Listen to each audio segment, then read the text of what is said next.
At the age of 18, I wanted to become a monk. The passion was there. I was in search of my Ramakrishna, the great Paramahansa. I wanted to become like Swami Vivekananda. I said, why not? And I muscled myself, took courage in my heart, and left my home. So in the morning, I didn't say even one thing to my parents, but with closed eyes, with respectful heart, I left home. I reached to Narmada. There was a big Shiva temple, very ancient temple, and there were many Aghori Babas, almost a dozen of them. I just sat there, watching them, what they were doing, and there was a very respectable elderly person there, also Aghori Baba. He must have been 80 plus. He kept watching me, and as the sun was setting, he came to me and he asked me, "Bete, yahan kya kar raha hai? My son, what are you doing here?" So I pleaded, would you become my guru? Would you accept me as your shishya? I would serve you to the best of my abilities. There were tears in his eyes. Bete, my son, I am now 80 plus. I have not experienced God. I have not felt anything so far. Now I have become a beggar. All these people, they serve me. They go from house to house. What have we become? You have the chance to serve your family, and you will find godliness present there. The same month, I happened to meet a trainer of heartfulness while I was in the third year of pharmacy college in Ahmedabad. In the very first session of meditation that was given with Pranahuti, I was transported to a zone I cannot even describe today. It was a very simple lady. Also the trainer of heartfulness, trained under Babuji Sahab, Sri Ramchandra Ji. There, in the mid of meditation, a flash occurred, with the left hand raised, no face to be seen, with a golden aura, and I knew this is Ramakrishna Paramahansa. My eyes melted, I was gone. No idea where I was. It's like, you were absolutely gone, finished, zonked. She, my trainer, the preceptor, she kept touching my knee. Bas kijiye, that's all, Hari Om. Then she herself started crying. She said, what samskars you have brought with you. Tomorrow I will send you to another preceptor who is better than me. So she sent me to another preceptor, and I started my journey on heartfulness with transmission, with Pranahuti. And this is how I began, and now I am in front of you all, a product of heartfulness.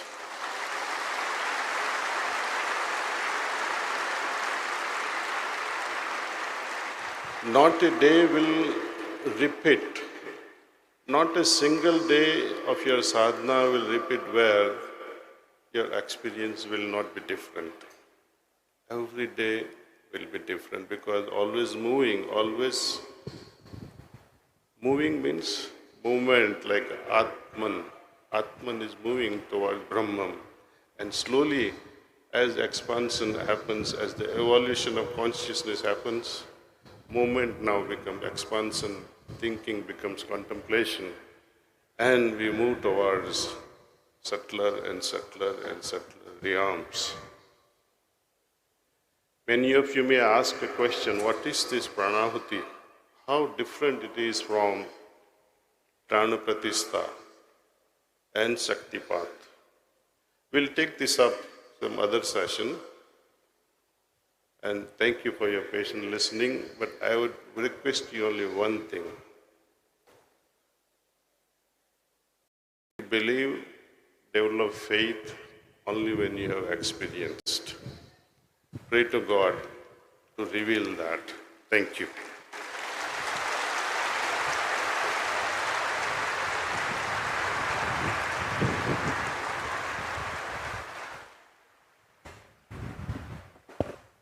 Dhanyavad or pranams, Daji. We now take the pleasure to welcome a former electrical engineer turned a monk, lifestyle coach, motivational speaker. He's spoken across the world over 2 decades, even at the United Nations and at the British Parliament. Ladies and gentlemen, please put your hands together for His Grace Sri Gaur Gopal Das Ji from the ISKCON.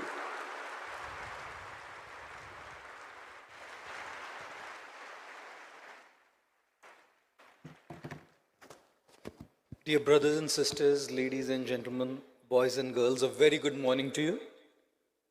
It doesn't look like you're happy seeing all of us. A very good morning to you, ladies and gentlemen.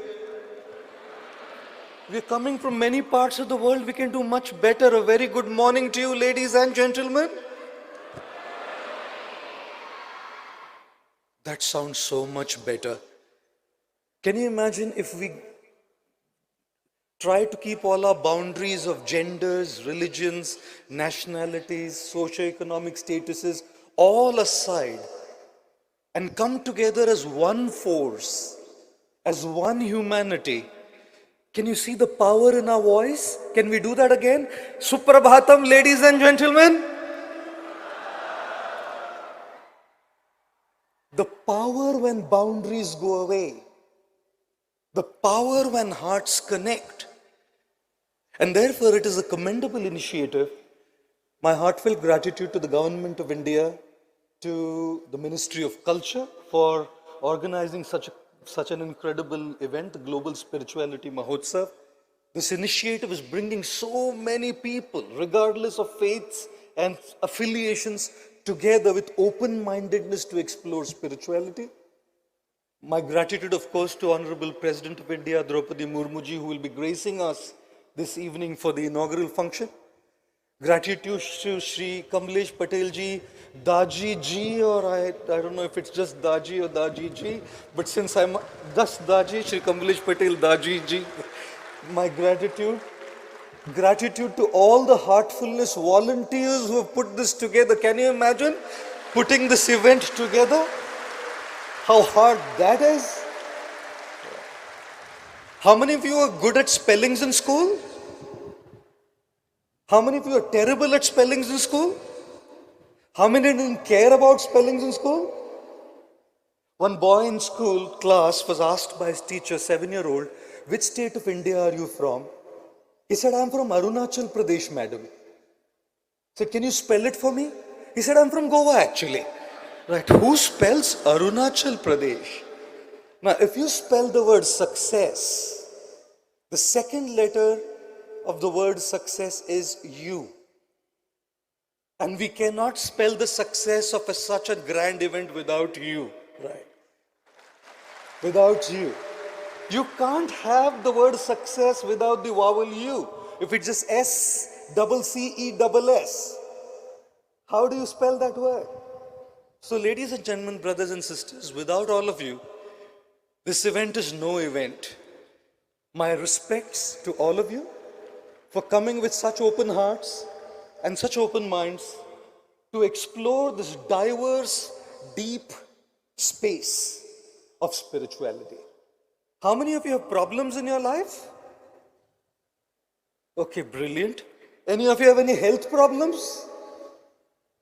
Any workplace politics problems? Any financial liabilities? Any emotional issues? Mental health issues? Any relationship problems? Ladies and gentlemen, the biggest problem and the biggest issue in finding inner peace is problems. The biggest issue in finding peace is problems. How many of you would like to have a solution to problems? All of us. Take your smartphone, go to your wallpaper settings, change the wallpaper of your lock screen and your home screen to the picture of your spouse if you're married. And whenever you have a serious problem, look at that picture like this. And say to yourself, if I can handle this, I can handle any damn thing in my life. Sorry about that joke. Sorry about that joke.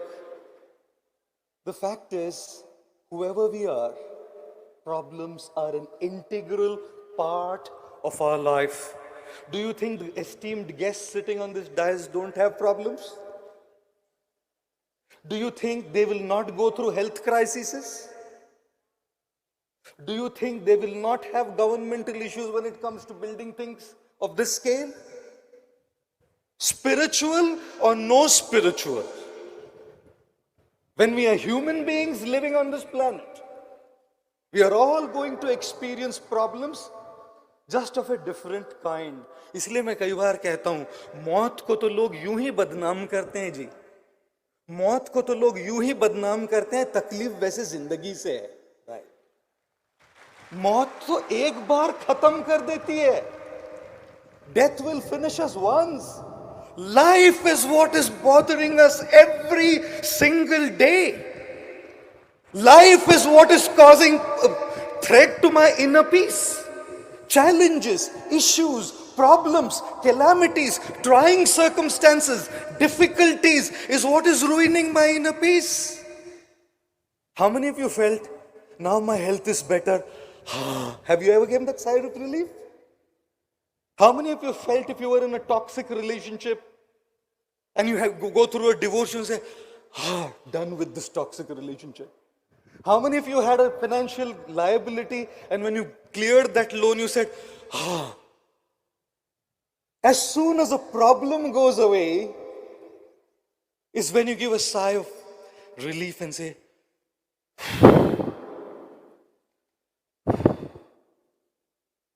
peace. I'm peaceful. For a lot of people in the world out there, the definition of peace is absence of problems. Why have you come here? Because there's so much going on. You've come here to disconnect and find some peace within. Peace is equal to absence of problems. People think, oh, let all the problems go away and then I'll be peaceful. I say completely the opposite. First be peaceful, you'll be better off in dealing with your problems. Right. If you say, let the problems go away and be peaceful, today one problem will go away, tomorrow there'll be another one, guys. My health is better, there's a financial problem. My finances are better, there's a relationship problem. Relationship is better, there's a social problem. Social is better, there's a weather problem. Will there ever be an end? Don't wait for problems to end to be peaceful, because problems will never end. Find your peace. And when you find your peace and your inner peace, it is from that space of peace that you will be able to deal with your problems effectively. If there's one thing that the world lacks today, is individuals who can navigate through their challenges and be at peace. The world is a collective reflection of individual consciousness. If I am not peaceful, how will the world be peaceful? If the citizens on this planet, if the brothers and sisters, the ladies and gentlemen, the boys and girls, if every individual doesn't find their peace, how will the world be peaceful, ladies and gentlemen?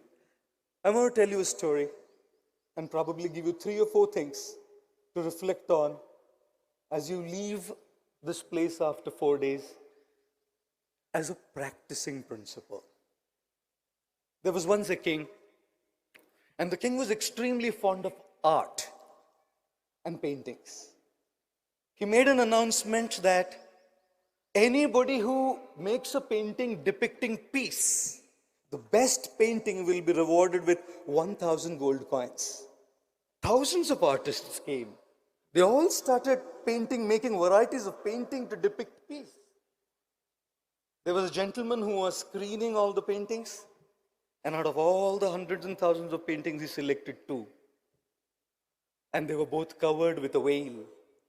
Now the king was to come on stage, unveil each of them, see what was painted, and decide out of the two who was the winner and who gets the 1,000 gold coins.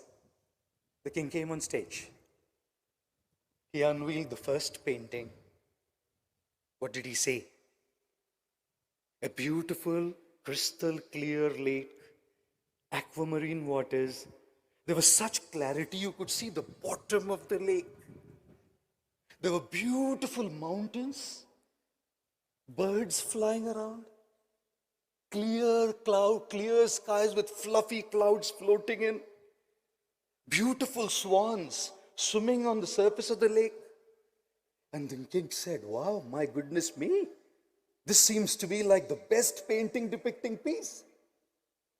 He went to the second one. He unveiled the second painting. The second painting had a dark, gloomy, depressing sky with lightning in there, huge rain showers. There was a mountain which was dry, no greenery, and there was a tiny little branch jutting out of the mountain. On that tiny branch, was a nest. And in that nest was a mother bird feeding her little ones, the birdlings, with great affection and love. Guess which one did the king reward? The second painting. Because the first one is a myth. Life is not serene. Life is not calm. Life is not clear. Life is not peace. Life is challenges. Life is chaos. Life is mayhem. Life is issues. Life is difficulties. Life is trying circumstances. Life is tribulations. And in the middle of all this darkness, if I can have my inner nest here, my heart like that nest.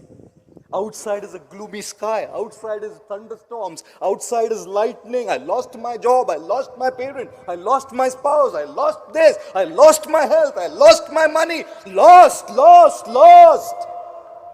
This is the world outside. But when I enter into the space of my heart, like that little bird feeding the tiny birdlings, that is peace. The real depiction of peace, finding peace within, in a world full of chaos, in a world full of mayhem. And that is exactly what happened on the battlefield of Kurukshetra. 5,000 years back, chaos, mayhem, confusion, lack of clarity. One Arjun standing there didn't know what to do. His properties were taken away, rights were taken away, their wife was disrobed, their sons were killed. And in the middle of all of that, he was on the battlefield now trying to do his duty. He didn't know what to do. In that confusion and darkness, he turned towards his friend, mentor, guide, and guru, Shri Krishna. Karpanya dosho pahata svabhava prachhami tvam dharma sammudha cheta yachreyasyan nishchitam bruhi tanme shishyasteham shadhi mam tvam prapannam. I turn to you. I don't know how to navigate through this darkness, Krishna. Please guide me. We need a guide. We need a mentor. We need a spiritual teacher. We need a guru to help us find that nest under that dark sky of gloom and depression. And when you listen to such spiritual mentors, guides, such luminaries sitting here today, and you'll be listening to so many in the next 2 or 3 days, listen to them, not to follow them. Otherwise, you will simply be a blind follower of another guru. Listen to them, not to follow them. Listen to them, not to listen to their voice. Listen to their voice so you can start listening to your own voice.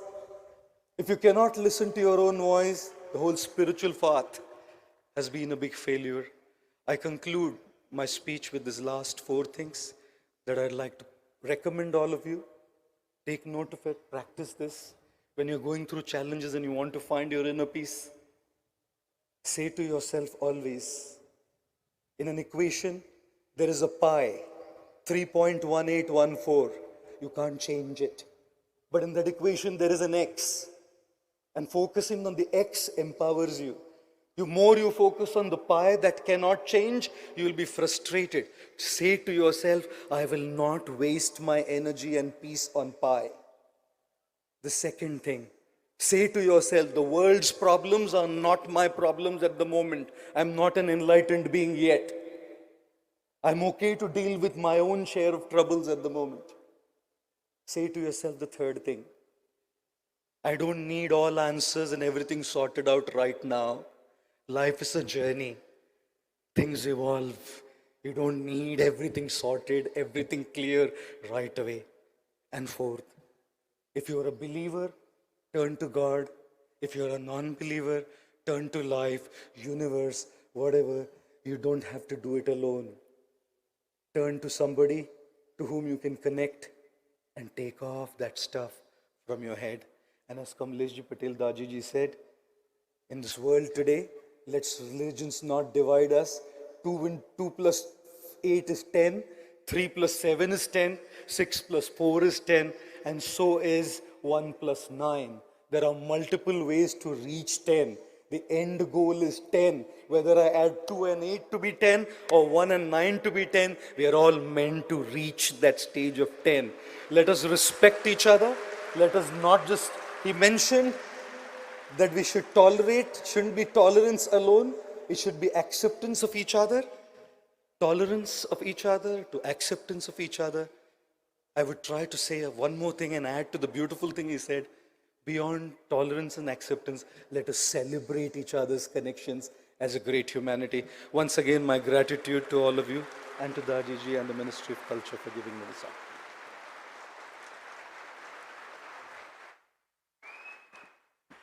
Dhanyavad, or thank you very much, Gopal Das ji, for all the energy and the inspiration. A huge round of applause, ladies and gentlemen.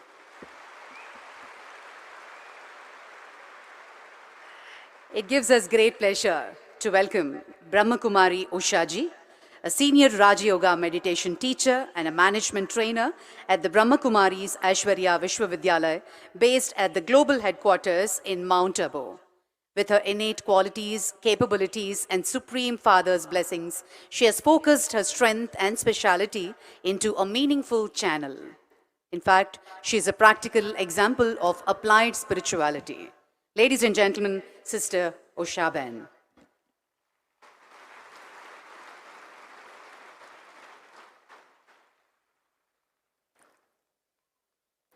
Om Shanti. Greetings of peace from Mount Abu, from our Chief Administrative Head, Dadi Ratan Mohini ji, and our seniors. And thanks so much to our government, Ministry of Culture, our respected Kamlesh Bhai Patel, Daji, our eminent speakers, brothers, and all the ones who are present here, brothers and sisters from various parts of the country and abroad. It gives me a great pleasure to be with you all here today and share some of the insights that we have on this subject, that we are celebrating today, the Global Spirituality Mahotsav. Mahotsav means celebration. So we are all here to celebrate. And this celebration is unique. Why? Because it's a spiritual celebration. You have been in many Mahotsavs around the world, but they are for the enjoyment of the body, or they are the enjoyment for the self for some time being. but this is a Mahotsav where we enrich ourselves, where we empower ourselves, and we recharge our batteries, the soul batteries. So, can we just spare some moments? And as Brother Gopal Das said, let us go within for a few moments and connect ourselves with that spark which is inside. And relax yourself for a few moments. So turn your attention for a few moments from the external world and let us go within.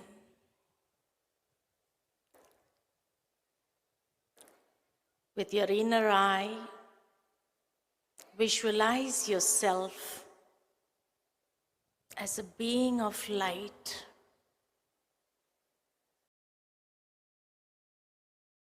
a soul. And my innate nature is peace. I calm down my thoughts for a few moments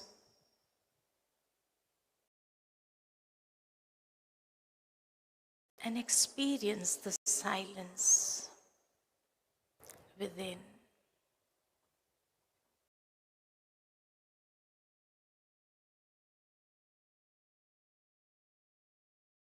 Slowly and gradually, I turn my attention to the Supreme Being,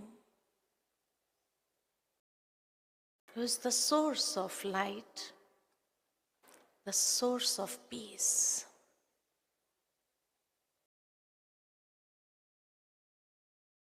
And as I connect my mind with the Supreme, I allow the power of peace to empower the self.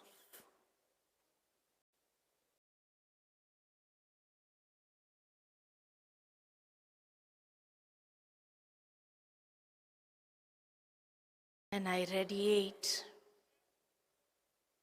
that peace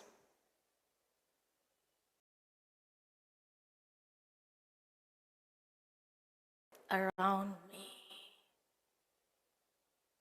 I allow that peace to flow to the entire world. I allow the vibrations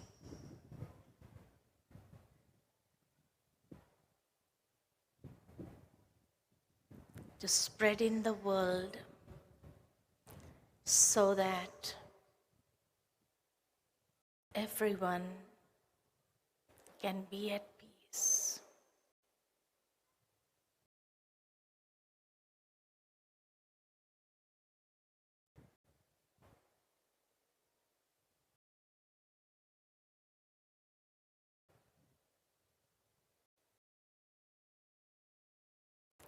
Om Shanti.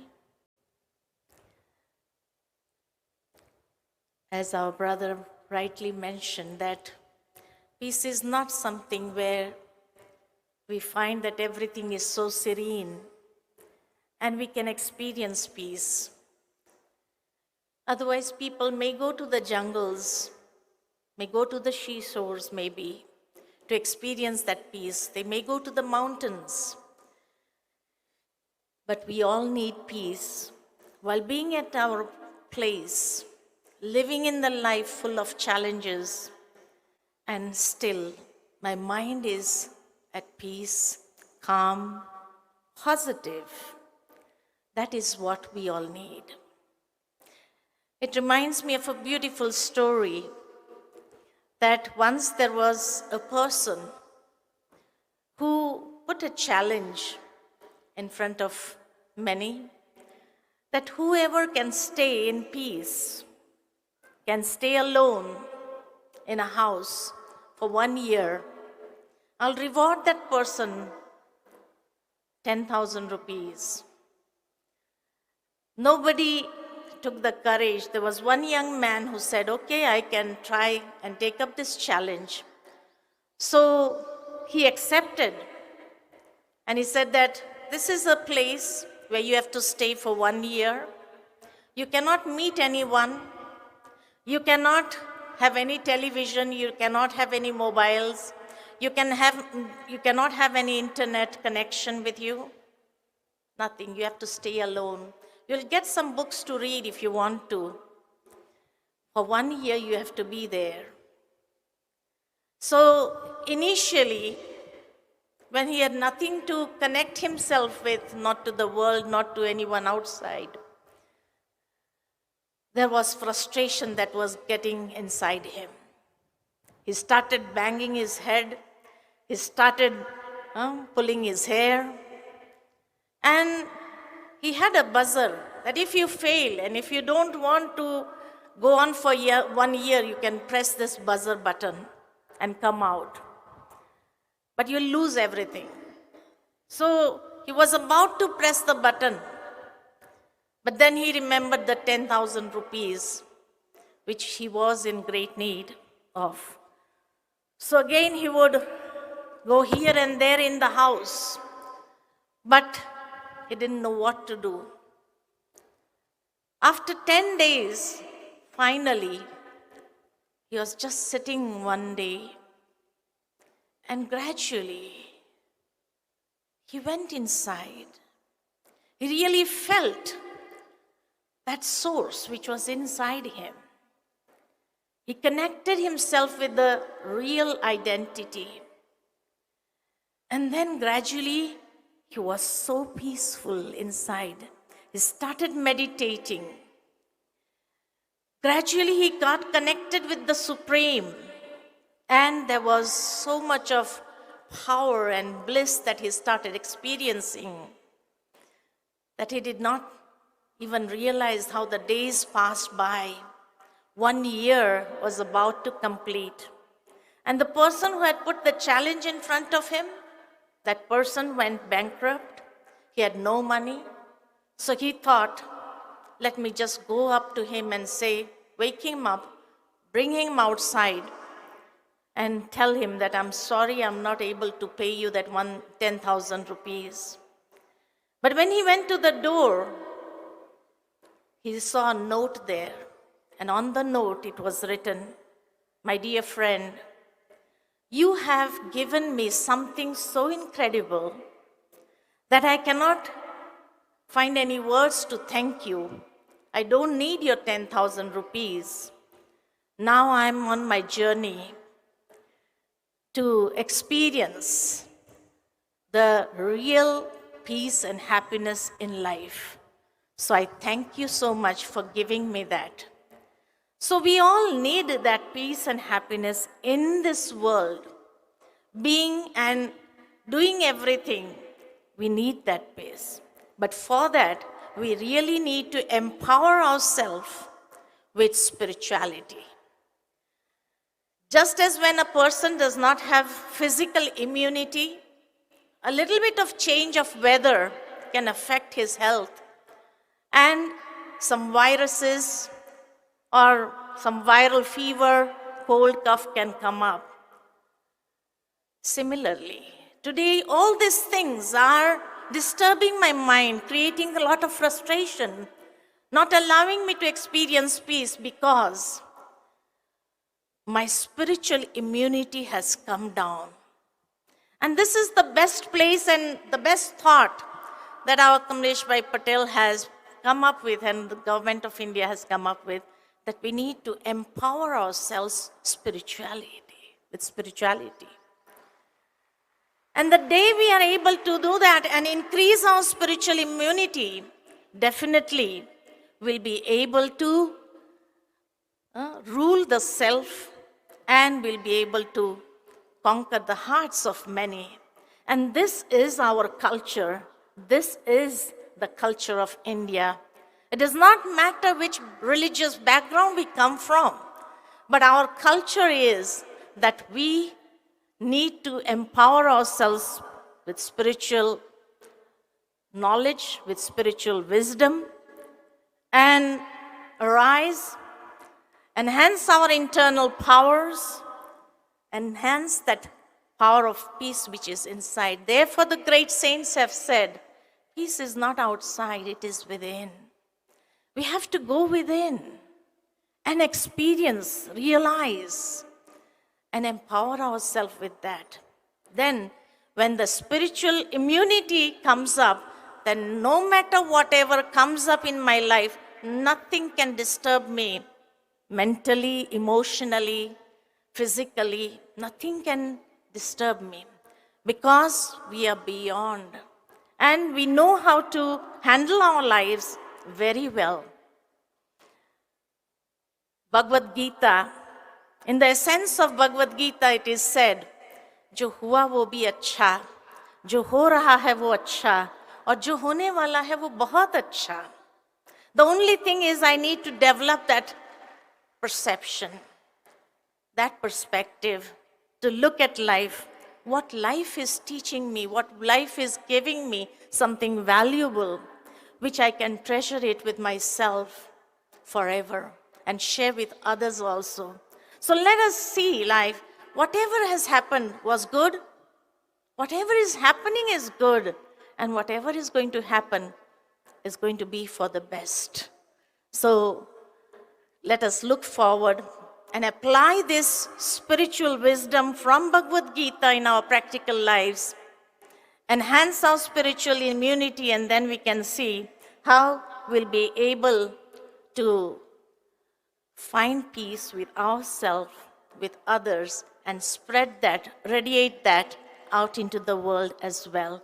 With these words, thank you very much for listening. Please. Om Shanti.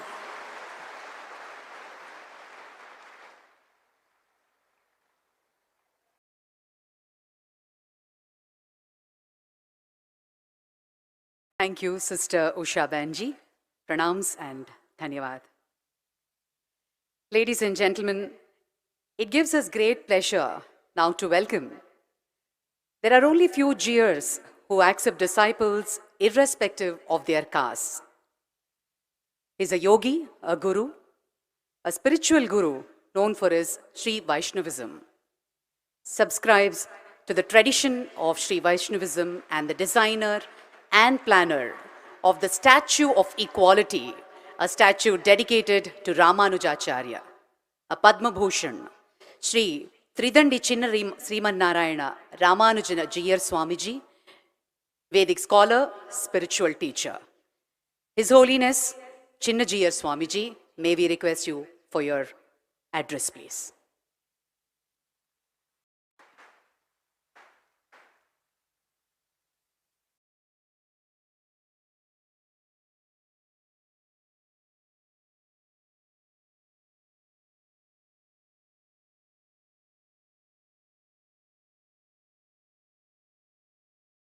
आपदामपहर्तारं दातारं सर्वसम्पदां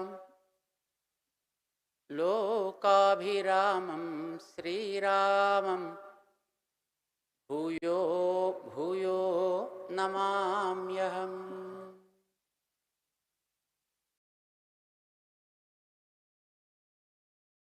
Jai Sriman Narayana.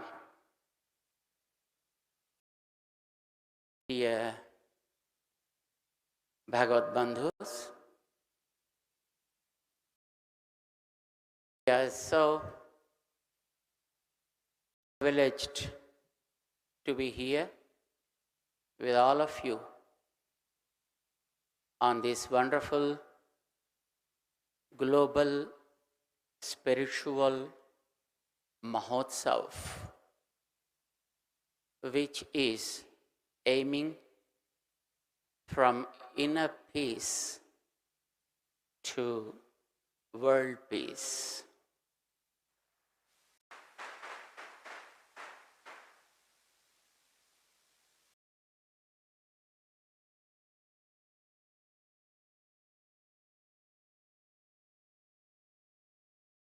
Dhanyavad, G.R. Swamiji, and pranams.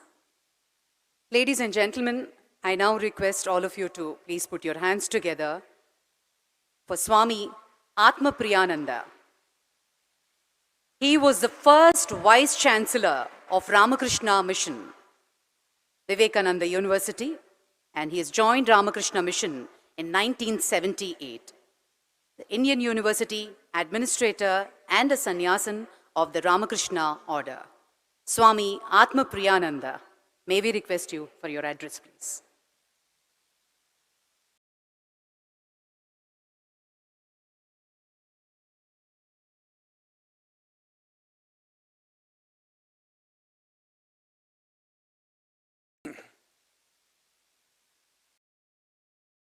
May we begin with a peace chant, Shanti Mantra. This mantra which I am going to chant is from the Rig Veda.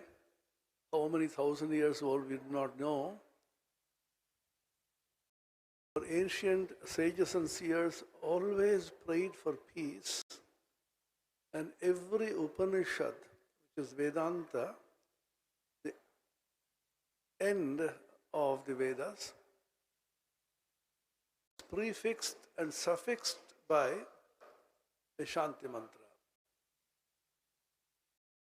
Om Jau Shanti Antarikshagam Shanti Prithvi Shanti Apas Shanti Oshadhaya Shanti Vanaspataya Shanti Vishve Deva Shanti Brahma Shanti Sarvam Shanti Shantireva Shanti Sama Shantiredhi Om Shanti Shanti Shanti Harihi Om Tat Sat.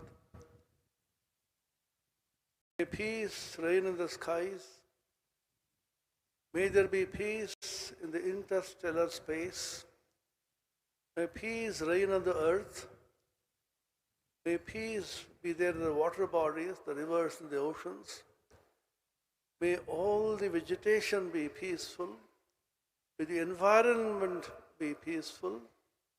And all the forces of nature, may they be peaceful. And the Supreme Being from whom peace emanates, let us fill us with peace, and peace may prevail everywhere and in me, in everybody.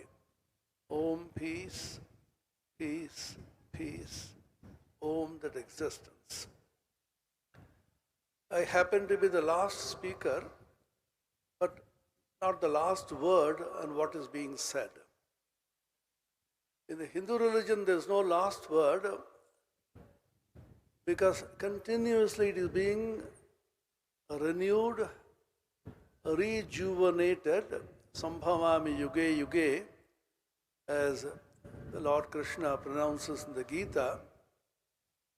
Swami Vivekananda, in his famous lecture on the universal religion, ends by saying, is God's book ever finished? Or is a continuous revelation going on? It's a marvelous book.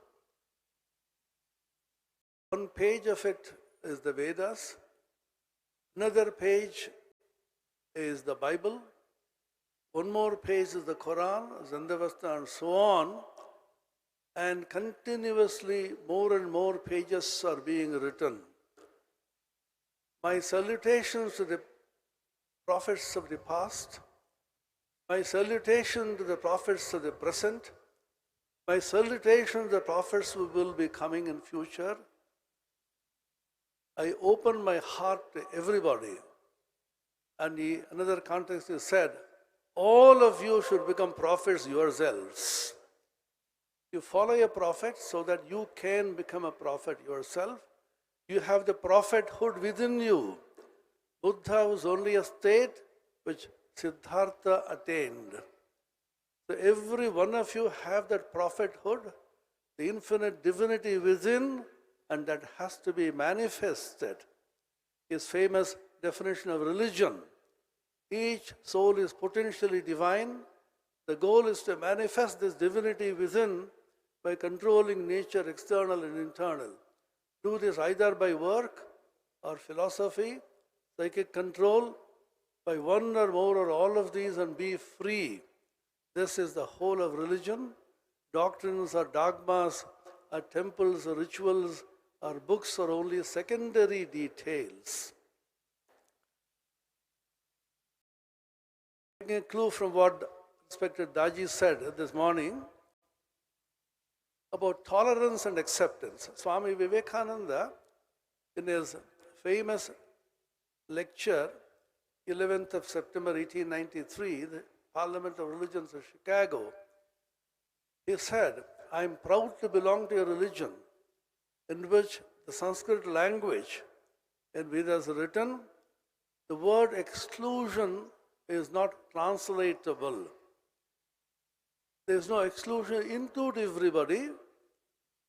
And he said, "We do not believe in toleration only, we believe in acceptance. We accept all the paths leading to the divine goal as equally true." Then why is it that we disagree?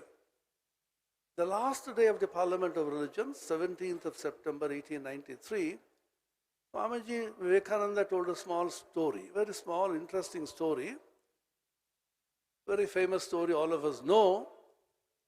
There was one frog which was living in a small well. His entire world was confined to the well.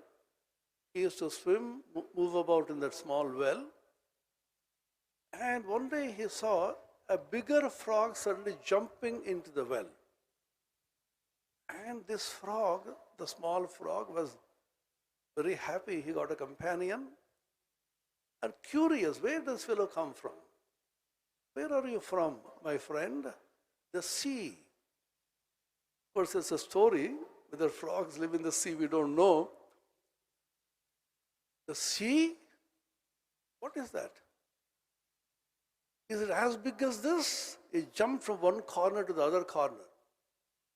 Then the frog from the sea, he said, "What do you mean? The sea is only this much, you think?"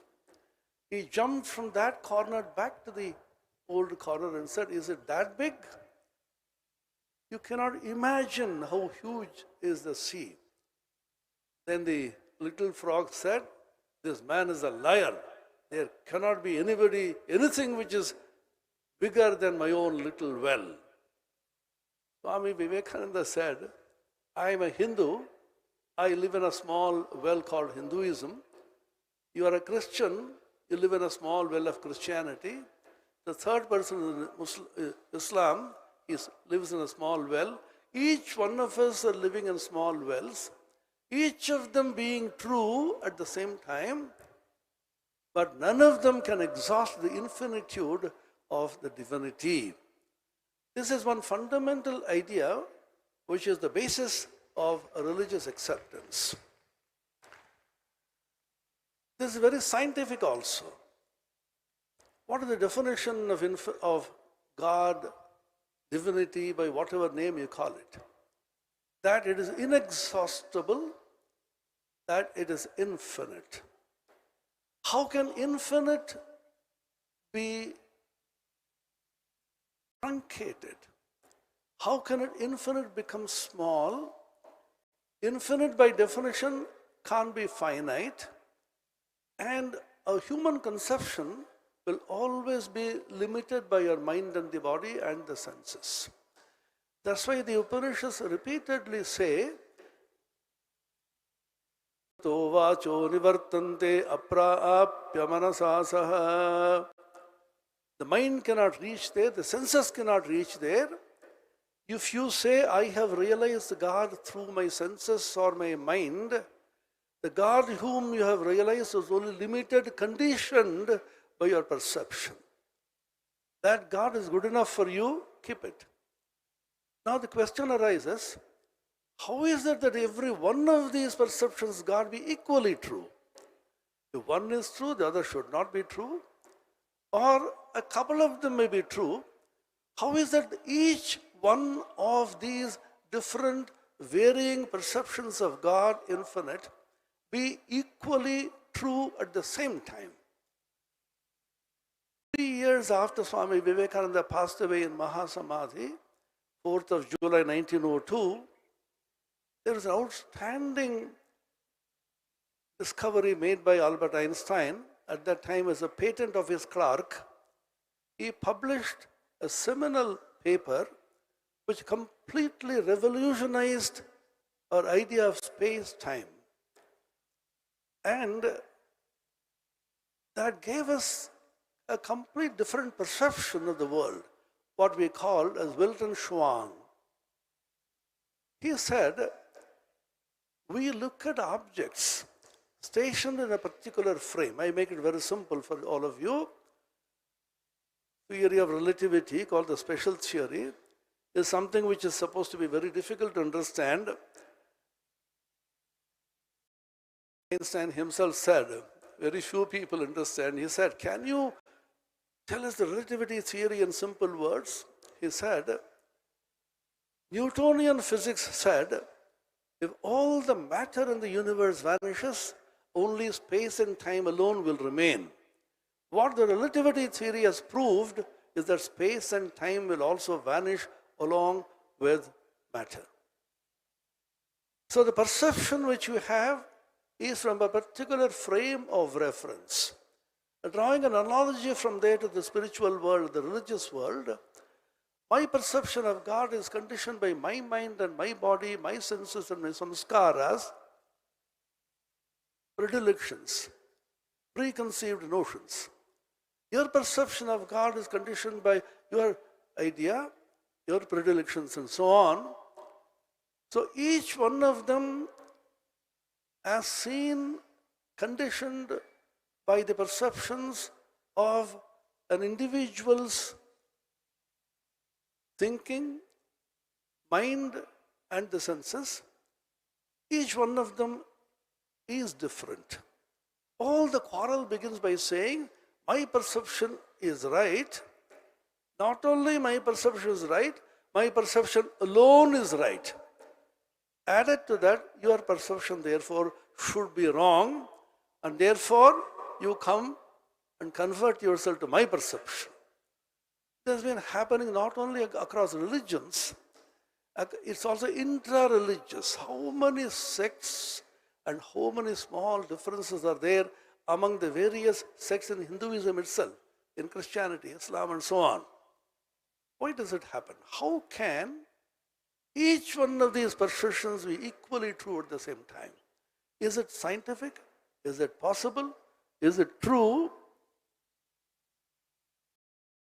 I have 2 minutes more.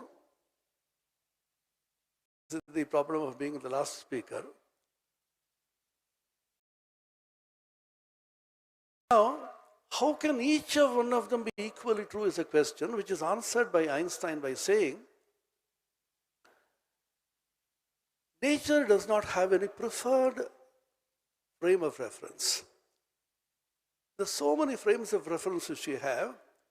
As Eddington, in his famous book, The Nature of the Physical World, says, you have a label here, the rightness. You are wondering to which frame you will attach this. And you're puzzled, look at the label, it's a blank label. Rightness in regard to frames of reference is a blank label. Nobody can assert this is only the right way of looking at God or the divinity. Each one of them is right because it depends on the frame from which you see this. There is a phenomenon called Fitzgerald's contraction in relativity, which says a moving rod contracts along the line of its motion. A 10-foot rod can appear to be 4 foot or 3 foot or even 12 according to the frames of reference. Suppose you ask, which is the actual length of the rod?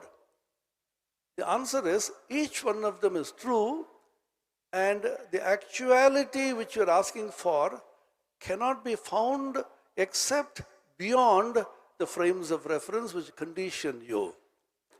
This is an important thing to realize. Very simple. And when we talk of individual peace and the world peace, which is the theme here, Swami Vivekananda once again referred to his realization in Almora in Mayavati, where he realized the oneness of the microcosm and the macrocosm. This is also a scientific idea. Every scientific idea has this idea, the macrocosm which is small and the microcosm which is vast. We call it Vyashti and Samashti in Vedanta. Entire world is there within you, and you are the world and the world is you. And the peace which you find within permeates and percolates everywhere, and the peace is not possible without happiness. There's one more point which I want to highlight and stop. Everybody wants joy. Where do we find joy? The Upanishad says, Yad bhuma vaitat sukham na alpe sukham asti. Only in the infinite is joy. In the small, finite, there cannot be any joy. And without peace, you cannot have joy. Ashantasya kutas sukham. The Bhagavad Gita says, when you have no shanti, peace, you cannot have any sukha or joy. These two are interrelated. Therefore, to realize oneself as the vast infinite, and which we really are, Vedanta tells you, you realize your infinite real nature. That's what you are.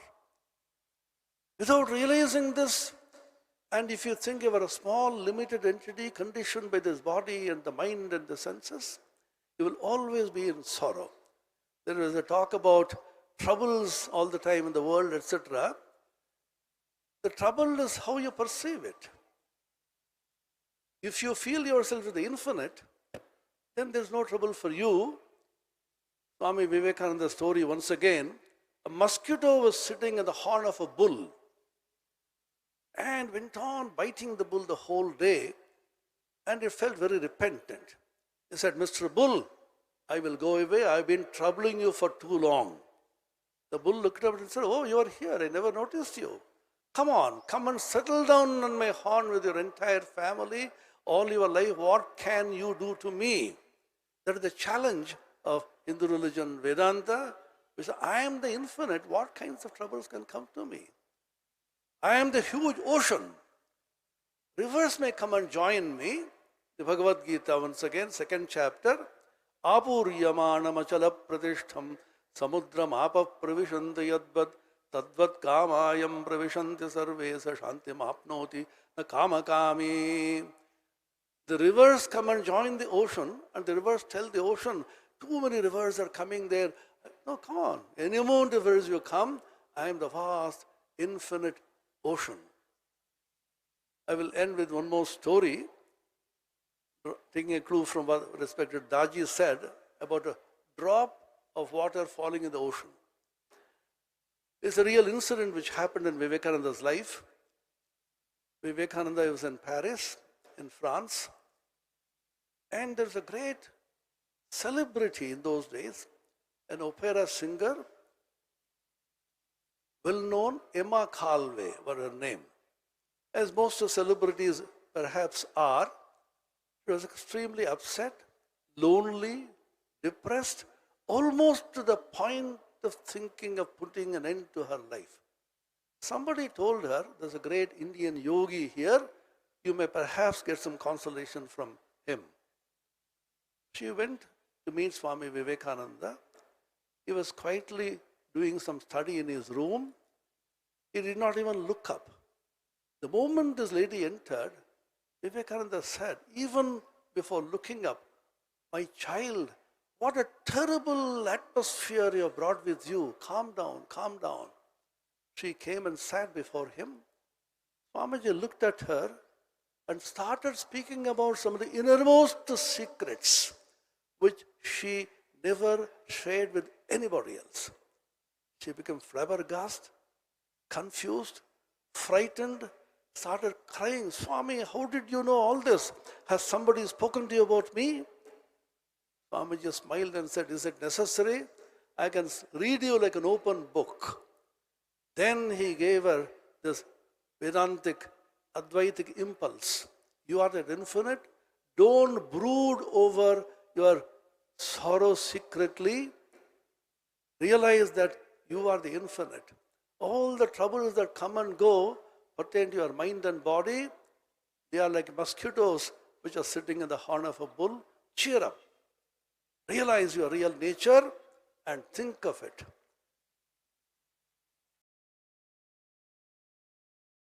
Spiritual impulse of this great soul went straight into her. She was almost losing her consciousness, entered into kind of samadhi. She became terribly frightened. Swami, I'm losing myself. What are you doing to me?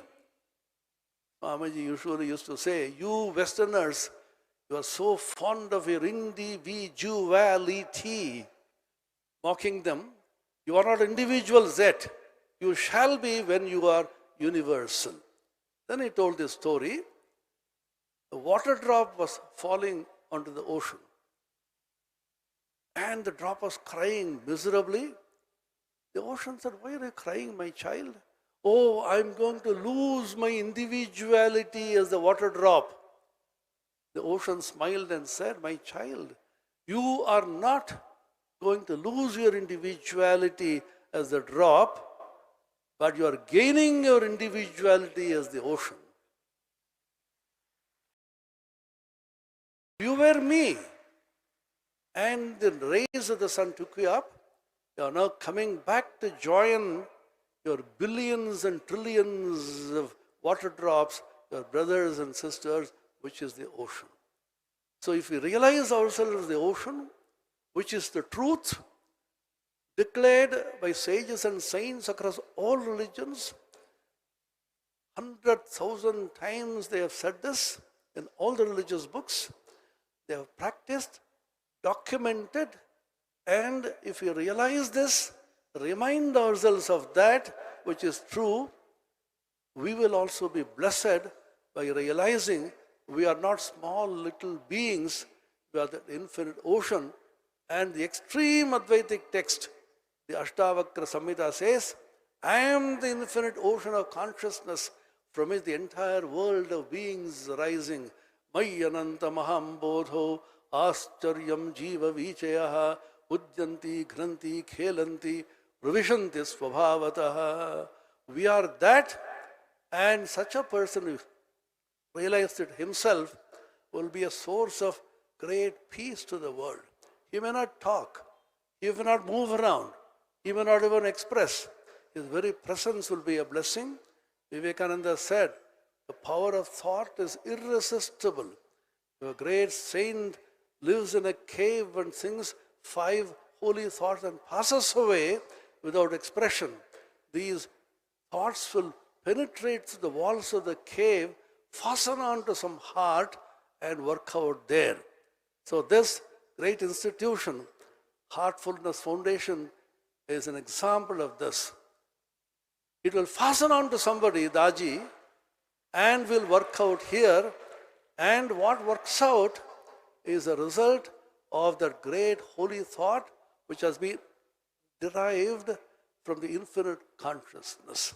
No human being creates all this. In the infinite consciousness which you call God or whatever name, all these thoughts are remaining there, which is the cosmic internet server in which all our thoughts getting constantly uploaded now, and anybody from anywhere at any time can download it from there, provided he has the password. The password is the mantra which the Guru gives you. Use that password, download happily from the internet. There is infinite broadband connectivity 24/7. Thank you.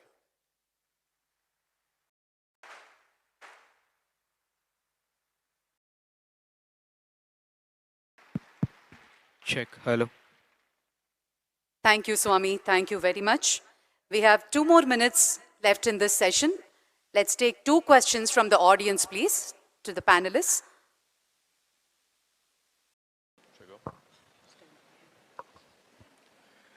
Namaste, everyone. First of all, before I ask my question, I just wanted to say from the bottom of my heart, Thank you to everyone for being here. Thank you to the spiritual leaders for sharing your wisdom on the stage. Thank you, Daji. Thank you, Heartfulness. I actually had a question for Gorgo Kapal Das ji. My name is Aryan Arora. I'm an actor and singer from New York, and I wanted to ask a question in regards to social media and inner peace. Now, in this day and age of social media, there's always negative and positive sides of it, right? And we're all trying to find that inner peace within ourselves, but social media has become a medium to spread spirituality throughout the world, to spread this wisdom to everybody, especially the youth. But at the same time, social media tends to give a ride to your ego at times. And even in the process of creating content, and hopefully creating content with a positive mindset, with a purpose, sometimes you get into that mindset of likes, what other people are gonna think. And during that process, sometimes you feel like, oh, maybe if I do this, that will be better and more perceived and accepted by other people. And I wanted to get your understanding and take on this. How do you believe we can tackle this new day and age of technology? How can we tackle social media, use it to our benefit and the benefit for everybody in this world so we can all obtain inner peace? Thank you. Thank you very much. Thank you for that brilliant question. How do we really use social media as a great medium to spread inner peace and not allow social media to ruin our inner peace when we look at what other people are doing and lose our authenticity as well? I've always believed in a few things. Number one is our relationship with anyone or anything in the world is only effective as is our relationship with our own self. The more we work on our relationship with our own self and our relationship with divinity, what's happening in the world doesn't bother us as much as it would have otherwise. If we find ourselves disturbed, we find ourselves in the mode of comparison, if we find ourselves in the mode of dirty competition, if we find ourselves in the mode of what we would call the rat race, then it also means that there is somewhere we are lacking a deeper connection with our own self. Which is precisely why people who are out, just like a massive tree, a huge tree, the way it grows above the ground, that's how much the roots have to go deep within. If the roots are not deep, if the roots are not strong, a storm, you wouldn't even need a storm in fact. A small gush of wind can bring the tree down if the roots are weak. So the more we grow externally, that's how much we have to do internal work. And if we find that internal work is lacking, the external tree is going to be a threat. So number one, I feel it's critical and very crucial and important that we have a spiritual practice, a sadhana, on a daily basis where we make connection with our own self and we make connection with divinity. Because when that relationship is in place, then the external elements cannot threaten us as much as they would have otherwise, right? Number two is, when we are talking about social media today is one of the most powerful mediums to communicate, express, and spread what we need to spread. We can spread negativity, we can spread gossip, we can spread hatred, we can spread love, we can spread divinity, we can spread peace, we can spread spirituality. It's a powerful tool. The issue is when instead of using it as a tool, we become a tool. And that's why living in awareness is very important. Moderation is very important. Discipline is very important. If we don't have these, we're going to be consumed by the wave. If we don't want to be consumed by the wave, discipline, moderation, intent behind the content is also very critical. People are just producing so much content, but where's the intent? If the intent is missing, we're going to be carried away by the wave. So discipline, moderation, intent behind the content are also very critical to stay in proper alignment so that we don't get carried away and comparison has its own value. When we look at what others are doing, we can seek inspiration to follow our aspiration. The problem is we don't seek inspiration. We look at others and we either try to copy, we try to feel superiority complex that we are better than them, or we feel inferiority complex that we are probably lacking something. Maybe if we do this, we will also be like them. Right? But comparison has tremendous value. Today we have so many spiritual leaders here. Each one of them in their own way have something incredible to offer. If we are looking at it that way, we're going to say, wow, I've learned so much from each one of them, and I feel enriched and nourished. Inspiration to follow my own aspiration. So I can look at so many content creators on social media, seek inspiration from their qualities, seek inspiration from their ideas, seek inspiration from their fundamentals, then to work on my own journey and what I'm myself doing. And usually I say this just to end my answer. I would like to say that, back in the day when people would fast, there would be religious and spiritual fasts.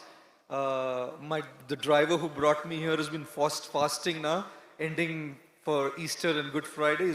He said he's holding a 40 days fast, 1 meal a day. In the modern day and age today, when we are looking at a spiritual fast, I think a spiritual fast should be a fast from social media, a fast from smartphones, a fast from Google. And if we do all of that, probably God will come down and say, it's okay, my son, please take it easy. I'm feeling heartbroken seeing your determination. So thank you very much for that. Thank you so much, Guru Gopal Das ji. Thank you. One last question, please. Yeah. First of all, I would like to thank all the religious leaders and gurus for blessing us with your knowledge and wisdom. My name is Himanshu, and I'm a lawyer and influencer. So my question is from Shri Atmapriyananda ji. So I wanted to ask, whenever there is a philosophical discussion going on, people are often unaware or a little confused about their faith and beliefs. So I wanted to know, can you give us 2 tips which can help us to bring inner peace? 2 tips for inner peace. Do you want peace? Yes, I do. I think everyone does. Then you will change. I have seen friends who are looking for peace, looking for meditation. One of my friends, a very successful person, IIT and IIM, both beginning with I, unfortunately. He said,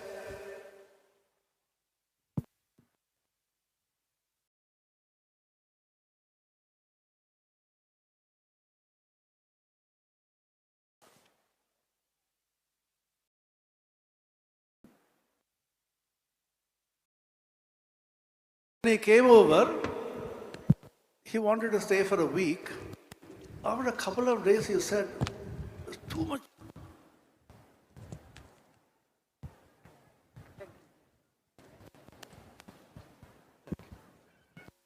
He said, there's too much of silence here.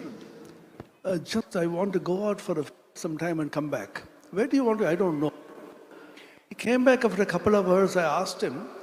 He said, I went to the Howrah station. So much of noise, trains are coming and going, people are moving around. I stood there, said, great peace I found, because this is too much for me. So what kind of peace you need, you should first decide. Just like the previous speaker said, if you are put in a corner, you will not be able to take it. We want peace, but we actually crave for company, crave for recognition.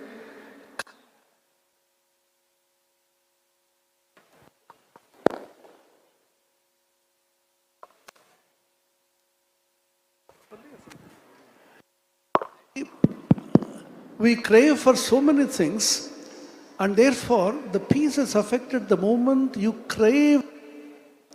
This is the state Gita. Naseshataha And the desire that you have, it what takes you away from peace. So the first tip to peace is, do you really want it? Are you tired of this entire world of hurry-burry and hurly-burly and competition, envy and jealousy and people trying to go up the ladder of so-called success? Are you tired of all this? If you are not tired, please go ahead, you will find peace later on. You should be tired of all this. This is the first step Vedanta also says. Second is, if you deeply want peace, find out what is the way for you. Your way may not be anybody else's. You are going to a restaurant, huge amount of food is there, several varieties of food are kept there. Don't compare one with the other, which is good or which is bad, which is for you. So find out, read everything. This is called Viveka. The first is called Vairagya, the second is Viveka. Find out discerning intellect through intelligence, through thought, through contemplation, through meditation, through advice of elders, Sadgurus, Upadesha. You find out which is the path for you and take that and pursue it. We always want solutions. When solutions are given in the scriptures by the Sadgurus, we do not actually want to follow it. It is not easy. Everybody thinks he is after peace, but we fundamentally want noise. Our mind is constantly clattering. Outside may be very peaceful. Our mind is constantly clattering. Bhagavan Ramana Maharshi, the great sage of Arunachala in the southern part of India, is Shumma, first be quiet. We can't be quiet. Even can you sit straight quietly for half hour? As Gopalji just now said, everybody checks whether the mobile phone is there in her pocket. Immediately you feel terribly perturbed because your whole prana is there. So Christ said in the Bible, where your treasure is, there your heart will be also. Where is your treasure? What exactly you want in life, you first find out. If you want peace, you will definitely find peace. That is called Vyakulata according to Sri Ramakrishna, Mumukshutva according to the Vedanta. If you really want it, then you will be tired of this whole thing and pursue it deeply within. Thank you, Swami. Thank you very much. That is the end of the first plenary session, Inner Peace to World Peace. On this note, I request Daji to present mementos to our esteemed spiritual gurus. Firstly, to our Additional Secretary, Ministry of Culture, to Ranjana Chopraji. A huge round of applause. Ladies and gentlemen, boys and girls, friends.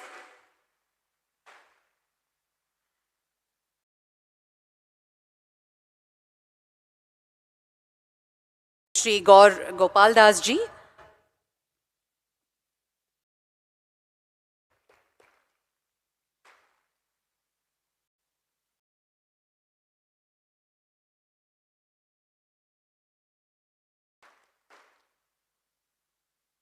Sister Usha Banji.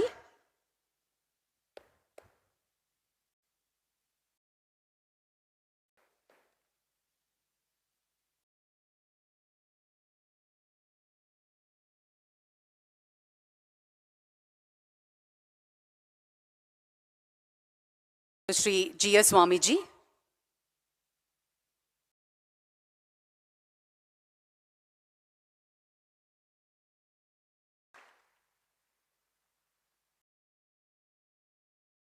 And to Swami Atma Priyananda ji.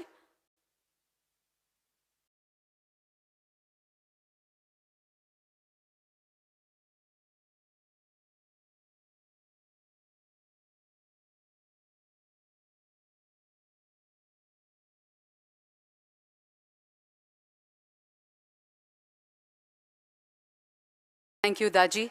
Thank you to all the esteemed spiritual gurus. May I request all of you to kindly come forward for a group photograph. Request all the gurus to step forward for the group picture.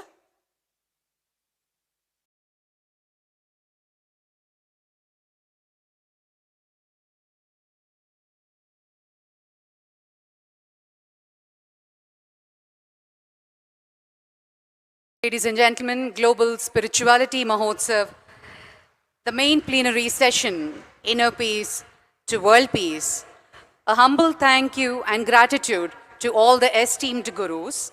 And in a short while, we shall begin the plenary session, Spirituality in Daily Life.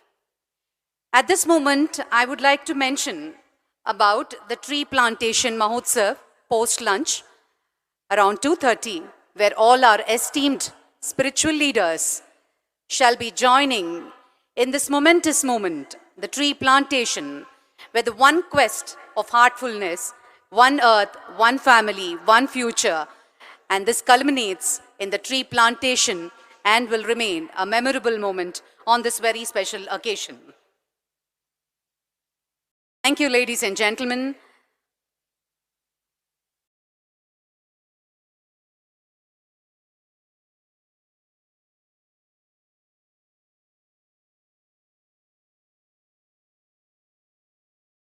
I also take this time to warmly invite you all an osmosis of learning and interaction to the wisdom sessions on the ground floor of all satellites around the meditation hall. There are 5 wisdom cohorts and tracks. Kindly look out around and you will see the locations: Work Satellite N3, Youth N4, Nature S4, Health S3, Deepening Spirituality S2, and Key Topics S1. We will begin the session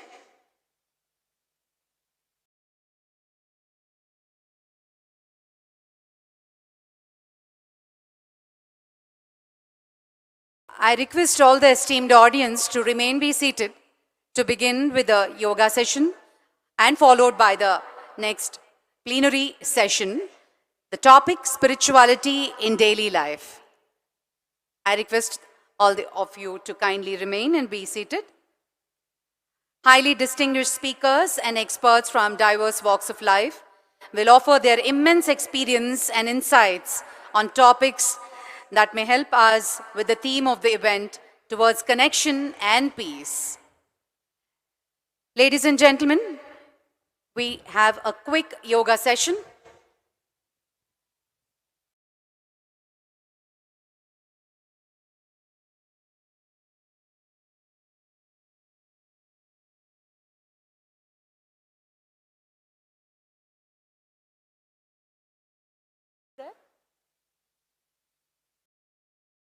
Can we have the cordless mic, please?